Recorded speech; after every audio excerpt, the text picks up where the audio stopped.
The podcast, The Deep Currents. Jeffrey David Sachs on the Ukraine War, 2014 to 2025.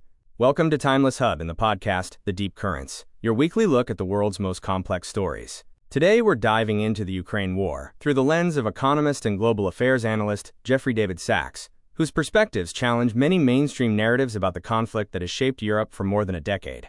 Part 1. Origins. Seeds of Conflict, 2014-2015. According to SheerPost.com, Sachs explained that the roots of the Ukraine War, according to Sachs, stretch back to the early 1990s and throughout the post-Soviet era.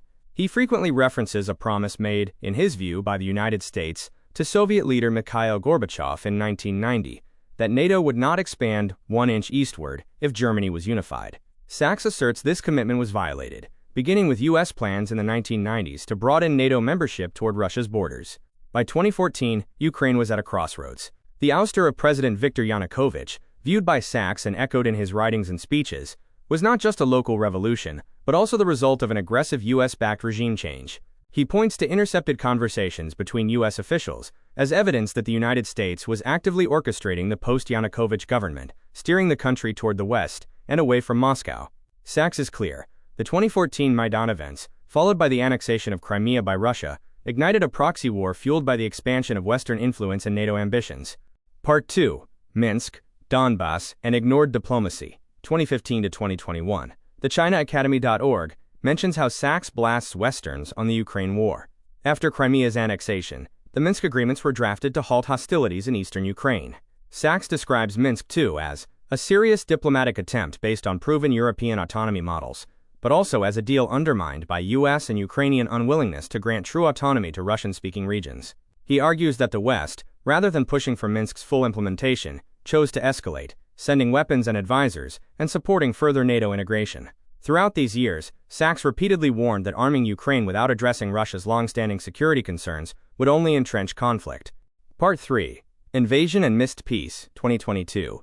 Sachs, through his org, he insists that the invasion in February 2022 was not about conquest, but about forcing Kyiv and NATO into negotiations on neutrality and security guarantees for Russia.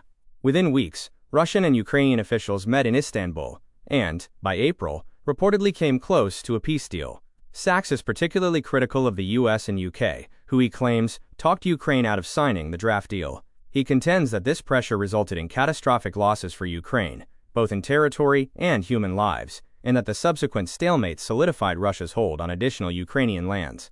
Part 4. Escalation, Nuclear Dangers, and the West's Role, 2022 to 2025.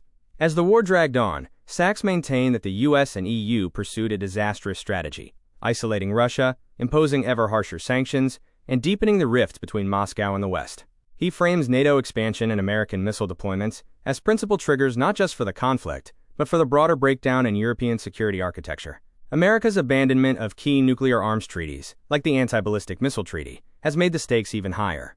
By 2025, Sachs warns that, after years of war, Ukraine stands to lose more territory than it might have under the failed peace plan of 2022. But he argues that peace is still possible, through renewed diplomacy, Ukrainian commitment to neutrality, and international security guarantees. Part 5. Reactions, Critique, and Controversy.